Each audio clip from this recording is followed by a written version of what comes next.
Coordinate geometry का आज देखते हैं क्वेश्चन नंबर 6 एक्सरसाइज 7.2 का। इसमें कह रहा है कि पॉइंट्स दिए हुए हैं कुछ जो कि एक सीक्वेंस में लेने हैं आपको। ये किसी पैरेललोग्राम के पॉइंट्स हैं 1,2 4,y और x,6 और 3,5। ये किसी पैरेललोग्राम के वर्टिसेस आपको दे रखे हैं और पूछ रहा है इसमें कि x और y की वैल्यूज़ क्या होंगी अगर ये किसी समांतर चतुर्भुज के शीर्ष हैं। तो वैसे तो इसमें एक ये कॉन्सेप्ट भी लग सकता है कि आमने सामने की साइड्स बराबर होती हैं, तो आप ये दूरी को ये इस दूरी के बराबर लें, फिर इस दूरी को इस दूरी के बराबर लें, कुछ इक्वेशंस मिलेगी उनको सॉल्व करें, लेकिन उससे काफ़ी ज़्यादा ये लंबा बैठेगा। इसमें आप ये कर सकते हैं कि जैसे ये डायगोनल्स अगर आप खींचते हैं, ये दो विकर्ण, तो ये जो दो विकर्ण मीट करते हैं जहाँ पे जो इनका मीट पॉइंट होता है, जैसे मान लिया ये O है, तो ये जो O होगा ये इस डायगोनल का मिड पॉइंट होगा, इस डायगोनल का ये मध्य बिंदु होगा O, और O इस वाले डायगोनल का भी मध्य बिंदु होगा। यानी अगर हम इसे ABCD मान लें, ABCD, तो O AC का भी मध्य बिंदु होगा और OBD का भी मध्य बिंदु रहेगा। तो इसमें मध्य बिंदु के निर्देशांक निकालने वाला फार्मूला लगा दें और इनसे जो निकले मध्य बिंदु और इनसे जो निकले मध्य बिंदु उनको कर दें इक्वल, फिर करेस्पॉन्डिंग कोऑर्डिनेट्स को बराबर कर दें, जिससे x और y की वैल्यू निकल जाएगी। तो मध्य बिंदु के निर्देशांक का फार्मूला ये होता है कि जैसे अगर कोई पॉइंट्स दिए हैं x1, y1 और x2, y2 और ये उनका मिड पॉइंट है P, तो इस P के कोऑर्डिनेट्स होते हैं x1 plus x2 y2, y1 plus y2 y2। ये इसके कोऑर्डिनेट्स होते हैं इस मिड पॉइंट के। तो ये उसी से आता है, जैसे m1 m2 वाला फार्मूला था, उसमें अगर m1 भी 1 कर दें m2 भी 1 कर दें तो यही फार्मूला बन जाएगा, क्योंकि मिड पॉइंट का मतलब होता है कि 1:1 के रेशियो में डिवाइड करें। तो ये फार्मूला अलग से आप ध्यान रख सकते हैं।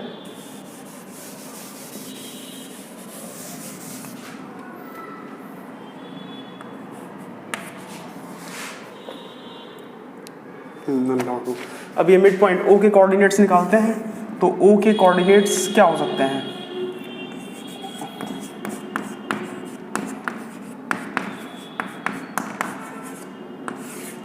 O के कोऑर्डिनेट्स क्या हो सकते हैं अगर ये एंड पॉइंट्स 3,5 और 4,y है, तो O के कोऑर्डिनेट्स हो जाएंगे 3 + 4/7, 3 + 4/2, 3 + 4/2, y1 + y2/2 यानी 5 + y/2। अब अगर O के कोऑर्डिनेट्स इस डायगोनल के एंड पॉइंट्स की मदद से निकालते हैं, तो O के कोऑर्डिनेट्स क्या हो जाएंगे? 1 + x/2 यानी कि 1 + x/2, 2 + 6/2, 2 + 6/2। ये दोनों बराबर हमने इसलिए कहा है क्योंकि ये भी O का ही कोऑर्डिनेट हमने निकाला है और ये भी O का ही कोऑर्डिनेट हमने निकाला है। पहले वाला जो O का कोऑर्डिनेट निकाला है वो इनकी मदद से निकाला है, दूसरा जो O का कोऑर्डिनेट निकाला वो इनकी मदद से निकाला, लेकिन है तो O एक ही पॉइंट, सिंगल पॉइंट।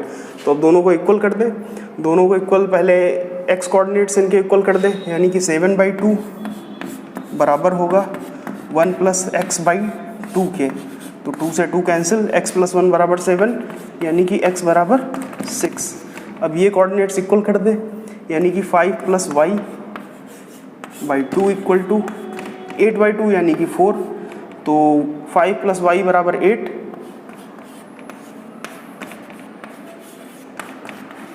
यानी कि y बराबर 3। तो ये पॉइंट्स आपके क्या आ गए? x बराबर 6 और y बराबर 3, यानी कि जो मिड पॉइंट होगा जिसे हम x, y मान लिए होंगे, तो वो हमारे आ जाएंगे O के निर्देशांक 6,3।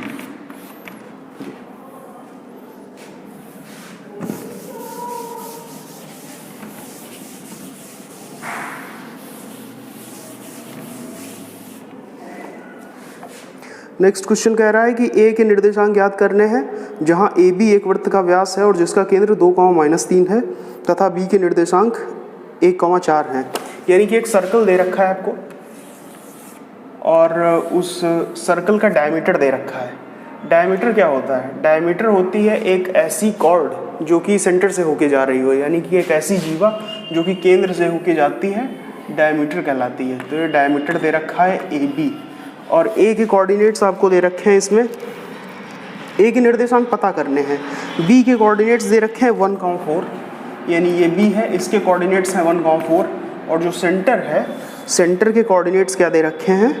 2,-3। इसके कोऑर्डिनेट्स दे रखे हैं 2,-3। इस सेंटर O के कोऑर्डिनेट्स, आपको A के कोऑर्डिनेट पता करने हैं। तो A के कोऑर्डिनेट मान लीजिए क्या है? x, y है। अब A और B का मध्य बिंदु ही तो होगा O, क्योंकि ये रेडियस r होती है और ये रेडियस भी r होगी। रेडियस तो सेम ही रहेगी एक सर्किल की, तो यानी कि जितनी दूरी ये है उतनी दूरी ये है, यानी कि O जो है मध्य बिंदु है। तो अब मध्य बिंदु के निर्देशांक का फार्मूला लगा के ये पता कर सकते हैं। तो अगर AB का मध्य बिंदु हमें पता करना है तो O के कोऑर्डिनेट्स यानी पता करने हैं। तो O के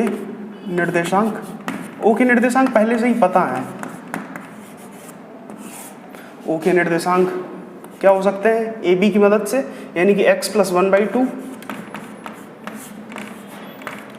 y + 4/2। यहाँ पे O मध्य बिंदु है, तो साइड जो किनारों के पॉइंट्स होंगे तो उसमें x1 + x2/2, y1 + y2/2। अब O के निर्देशांक हमें ऑलरेडी पता है 2,-3, तो 2,-3 = x + 1/2, y + 4/2। करस्पॉन्डिंग पॉइंट्स को इक्वल कर देंगे, यानी कि x + 1/2 = 2। अगर ये कोऑर्डिनेट्स बराबर होंगे तो ये कोऑर्डिनेट्स सभी बराबर होंगे जब इनके कंपोनेंट बराबर होंगे, यानी 2 इसके बराबर हो, -3 इस वाले के बराबर हो, तो वही कंपोनेंट्स को इनके बराबर कर देंगे, यानी कि x + 1/2 = 2। तो क्रॉस मल्टीप्लाई से x + 1 = 4, ये तिरछी गुणा हो जाती है, यानी कि x + 1 = 4, यानी कि x = 3। और अब इनको इक्वल कर लेंगे, तो y + 4/2 बराबर -3, यानी कि y + 4 बराबर -6, यानी कि y बराबर -10।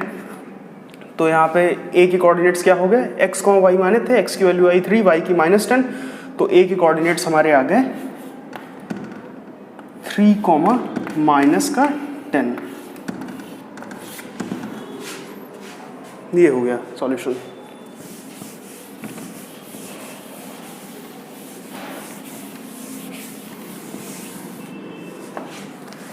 नेक्स्ट क्वेश्चन है क्वेश्चन नंबर 8।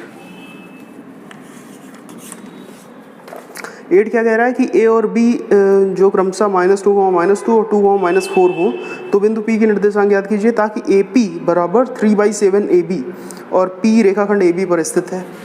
एक रेखाखंड है AB, यानी ये है A और ये है B, जिसमें A के कोऑर्डिनेट्स दे रखे हैं -2, और -2, और B के दे रखे हैं 2, -4। इसमें कहीं पे भी एक कोई पॉइंट है P, ये पता नहीं मिड पॉइंट है या क्या है, ये कुछ भी नहीं पता। इसके लिए कंडीशन दे रखी है कि P रेखाखंड AB पर स्थित है। अब एक कंडीशन दे रखी है कि इस तरीके से ये है, यहाँ पे इसकी पोजीशन इस प्रकार की है कि AB बराबर 3/7 AB, यानी कि AP बराबर 3/7 AB, यानी कि AP जो है वो 3/7 हिस्सा है पूरे AB का। तो अगर AP बराबर 3/7 AP है तो हम इसे कह सकते हैं कि PB कितना होगा। तो PB कैसे निकाल सकते हैं? देखिए PB जो होगा ये AB माइनस AP ही तो होगा, यानी इतनी दूरी जो है PB, ये पूरी दूरी AB में से इतनी दूरी AP अगर घटा दी जाए तो बची हुई दूरी PB ही तो निकलेगी। उसी को हम लिख लेते हैं कि PB = AB माइनस AP। अब AP यहाँ पे दे रखा है कितना है? 3/7 AB। तो यहाँ पे हमें निकालना है मेन PB। पी बी निकालने के लिए पी बी को भी हम ले आएंगे ए पी की फॉर्म में।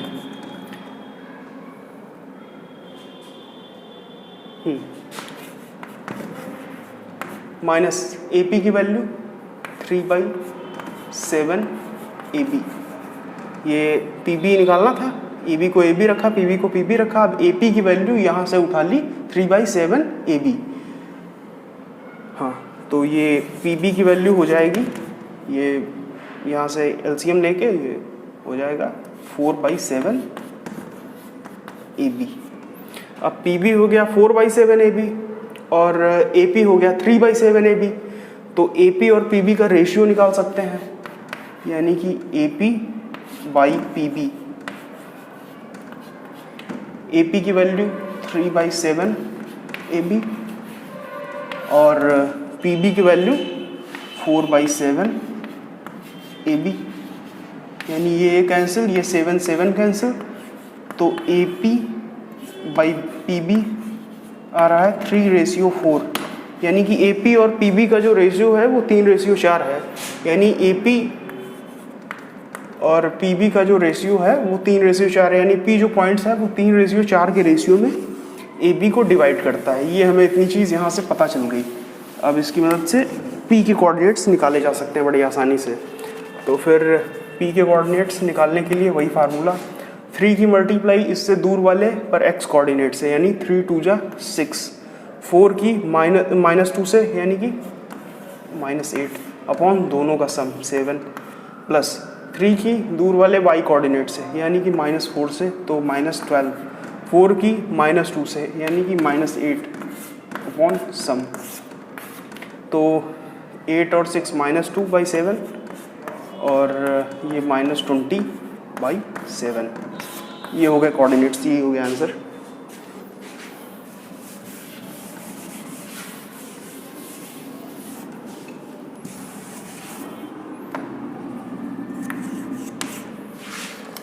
नाइन्थ क्वेश्चन है कि -2,2 पॉइंट है, एक 2,8 पॉइंट है और इनको जोड़ने वाला रेखाखंड है ए बी। इसको 4 बराबर भागों में बांटने वाले जो बिंदु होंगे उनके निर्देशांक क्या होंगे। अब अगर 2 भागों में बांटता है तो एक कोऑर्डिनेट हमें निकालना होता है, 3 भागों में बांटा जाए तो 2 पॉइंट्स आ जाते हैं, उनके कोऑर्डिनेट निकालना होता है, ऐसे 4 भागों में बांटा जाए तो 3 पॉइंट्स हमें निकालने होंगे। तो एक कोई रेखाखंड है ए बी, ये हुआ ए, ये हुआ बी, और ए के पॉइंट्स है -2,2 और बी के हैं कोऑर्डिनेट्स 2,8 और इसको 4 इक्वल पार्ट्स में डिवाइड करना है, यानी कि 3 हमें ऐसे बनाने होंगे। हाँ, अब ये भी है जितना उतना ये है, उतना ये है, उतना ये है, यानी अगर ये 1 है तो ये भी 1, तो ये भी 1, तो ये भी 1, तो ये 1:1:1:1 में डिवाइड करते हैं ये पॉइंट्स। तो यानी कि सबसे पहले तो इसमें हम इसे निकाल सकते हैं, ये तो मिड पॉइंट होगा, क्योंकि अगर ये दूरी 1 है, ये दूरी 1 है, ये भी दूरी 1 है, ये भी दूरी 1 है, तो यहाँ से इधर की इतनी दूरी कितनी हुई 2, यहाँ के इधर की दूरी 2 और यहाँ से इधर की भी दूरी 2। तो हम कह सकते हैं जो ये पॉइंट्स है, मान लिया ये P, ये Q, ये R है, तो जो Q पॉइंट्स है इसके पहले की जितनी दूरी होगी उतना ही दूरी Q के बाद की होगी। तो हम कह सकते हैं कि Q 1:1 में डिवाइड करता है AB को। तो अगर Q 1:1 में डिवाइड कर रहा है AB को तो Q तो मिड पॉइंट हुआ, तो Q के पॉइंट्स मतलब Q के कोऑर्डिनेट्स हम निकाल सकते हैं मिड पॉइंट थ्योरम से, यानी कि x1 + x2/2, y1 + y2/2, तो -2 + 2/2, 1 + 1, 1:1 में डिवाइड कर रहा है ना, जो Q है Q ये 1:1 में डिवाइड कर रहा है इसको, तो 1 + 1 2, फिर ऐसे y1 + y2/2 यानी कि 2 प्लस ये वाला 8 अपॉन m1 + m2 जो कर देते थे तो वो, अब ये कितना आ गया 0,5, तो Q के कोऑर्डिनेट्स हमें मिल गए 0,5। तो एक तो ये पॉइंट्स निकल आया Q, अभी P और R निकालने हैं, तो Q पॉइंट्स आ गए, Q के कोऑर्डिनेट्स आ गए 0,5। अब P जो है वो A और Q का मिड पॉइंट होगा, तो इसमें मिड पॉइंट थ्योरम लगा के हम P के कोऑर्डिनेट्स बता सकते हैं। तो P के कोऑर्डिनेट बताने के लिए फिर वही P मिड पॉइंट है ना, तो x1 + x2/2, y1 + y2/2 इसका यूज़ करके इसके निकाल सकते हैं। तो -2 + 0/2, अब 2 इसीलिए क्योंकि ये भी तो 1:1 में डिवाइड कर रहा है P, तो नीचे तो 2 ही लिखा जाता है मिड पॉइंट थ्योरम में, और 2 + 5/2 यानी कि 2 + 5/2, तो ये हो गया -1, 7/2। ऐसे क्यू के पॉइंट्स आर के सॉरी क्यू तो निकाल ही चुके हैं, आर के कोऑर्डिनेट्स निकालने हैं। आर क्यू और बी का मिड पॉइंट है, तो आर अगर क्यू और बी का मिड पॉइंट है तो क्यू और बी के कोऑर्डिनेट्स पता है, उनकी मदद से मिड पॉइंट थ्योरम लगा के आर के कोऑर्डिनेट्स बताए जा सकते हैं। तो आर के हो जाएंगे 0 + 2/2, 5 + 8/2, तो ये हो गया 2/2 यानी 1, और 1, 13/2। तो ये यहाँ से P और R के भी कोऑर्डिनेट्स पता चल गए, Q के पहले निकाल चुके थे, तीनों पता चल गए।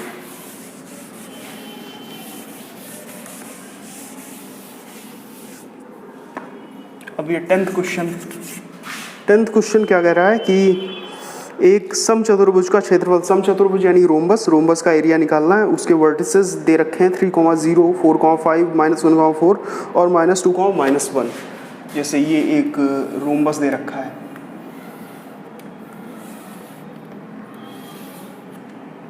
रोम्बस मान लीजिए ABCD, और इसके वर्टिसेस दे रखे हैं, सॉरी ये सीक्वेंस में लिखने होते हैं, AB लिखा, फिर C यहाँ पे लिखना था, फिर D यहाँ पे लिखना था, ये C और ये D। अब इसमें पॉइंट्स दे रखे हैं 3, 0, 4, 5, 3, 0, 4, 5 और -1, 4 और -2, -1 यानी ये -2, -1। अब इसका एरिया निकालना है, लेकिन इसका एरिया अब हम लोगों ने ट्राइंगल का फार्मूला पढ़ा है एरिया का, पहले बता दिया था। तो अगर इसे 2 पार्ट्स में ऐसे डिवाइड कर दिया जाए, अब एक ट्राइंगल ये बन गया ABD और दूसरा ट्राइंगल बन गया BCD, तो एक बार ABD का यानी कि इतना पोर्शन निकाल लें, ये एरिया वाला ये पार्ट, और एक बार फिर इनका यूज़ करके इन तीनों कोऑर्डिनेट से इसका एरिया निकाल लें, दोनों का सम कर दें तो पूरे रोम्बस का एरिया आ जाएगा। लेकिन उन्होंने इसमें स्पेशली एक फार्मूला दे रखा है, उसका यूज़ करके बताना है, क्योंकि अभी इस एक्सरसाइज में ट्राइंगल के एरिया का फार्मूला दिया नहीं गया है, ये नेक्स्ट एक्सरसाइज में यूज़ होगा। तो फिलहाल यहाँ पे रोम्बस का फार्मूला ही दे दिया है इन्होंने, एरिया ऑफ रोम्बस ये होता है ½ इंटू प्रोडक्ट ऑफ डायगोनल्स, यानी कि अगर एक D1 है डायगोनल, एक D2 डायगोनल है, तो D1 इंटू D2 यानी कि समचतुर्भुज का क्षेत्रफल बराबर 1/2 ब्रैकेट में विकर्णों का गुणनफल। तो यहाँ पे हम ½ अब D1 निकाल सकते हैं। D1 कितना होगा, किसी को भी मान लीजिए D1, किसी को भी मान लीजिए D2, मान लीजिए कि ये D1 है AC, तो AC की वैल्यू क्या हो जाएगी, AC हम डिस्टेंस फार्मूला से निकाल सकते हैं, यानी कि पहले हम AC निकाल लें, कितना हुआ, AC हुआ x2 - x1 का होल ऑफ स्क्वायर, यानी कि -1 - 3 का होल ऑफ स्क्वायर, यानी कि -4 का होल ऑफ स्क्वायर यानी 16, और 4 - 0 का होल ऑफ स्क्वायर यानी कि 16, यानी कि ये हुआ √32, यानी कि ये हुआ 4√2। ऐसे ही फिर ये BD की वैल्यू कितनी हुई, BD ये दूसरा डायगोनल हुआ, ये -2 - 4 का होल ऑफ स्क्वायर यानी कि 36, और -1 - 5 का होल ऑफ स्क्वायर यानी कि 36, तो ये हुआ √72। 72 का मतलब हुआ कि 6√2। तो यही दोनों डायगोनल्स आए, इसे हम D1 कह सकते हैं, इसे D2, या किसी को भी D1 किसी को भी D2 इस फार्मूले में रखने पे हो जाएगा 4√2 इंटू 6√2, तो 6 4 जा 24, √2 से मल्टीप्लाई होकर 2 बनाएगा, तो ये ½ इंटू 6 4 जा 24, और √2 की √2 से मल्टीप्लाई 2, तो ये कैंसिल हो गया, ये आ जाएगा 24 यूनिट स्क्वायर, या स्क्वायर यूनिट, या वर्ग मात्रक, या मात्रक स्क्वायर, तो ये 24 इसका आ जाएगा एरिया। तो इसी के साथ ये एक्सरसाइज खत्म हुई। अब नेक्स्ट एक्सरसाइज में एक्सरसाइज 7.3 स्टार्ट करेंगे। चलिए ये वीडियो यहीं तक।